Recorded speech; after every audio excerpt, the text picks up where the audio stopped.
was really fortunate when my mother was probably in the last, had been declining for a while. I had almost 10 years with my mom as her caregiver. It was about the last 6 months of her life, and I had hired an end of life doula, a wonderful doula named Megan Hope, and she kind of helped me with some of the feelings I was having about my mother getting ready to pass. And when it came time, my mother went on to hospice, literally like it was my birthday and it was Thanksgiving. We celebrated Thanksgiving in the hospital, just me and her. Yeah, we went home, we were on hospice, and I called my end-of-life doula, Megan, and I said, look, I know a lot of stuff. You know I know a lot of stuff. A lot of you know I'm a professional in the care space, and I've participated in articles about hospice. I've worked with professionals for hospice. I've talked to other family caregivers who have gone through the hospice process. But you know what? I have never watched my own mother dying.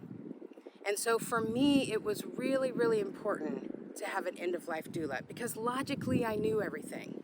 But emotionally, what was going on, like I was there with the hospice team and they were telling me all this stuff and I could hear the words, but my heart was like mixing them all up in my head. And it was the end-of-life doula who was able to explain it to me 3 times, because all I could hear in between all of that was my mother's dying, this is really it, right?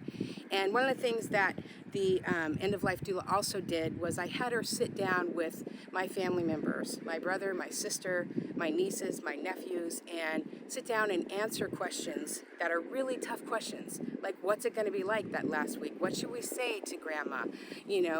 What's it going to be like if she dies while we're here?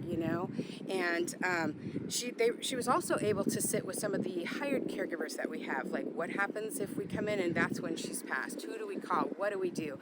And so she was able to do all of those things and help us to all really understand anything we needed to and answer any really uncomfortable and difficult questions. And so anybody who's walking through that hospice process, I don't care how much training you've had, I don't care how much education you've had, I don't care if you lead a hospice team, if you have not watched your husband, your wife, your mother, your child die on hospice, then I would say have an end-of-life doula and make it a more gentle process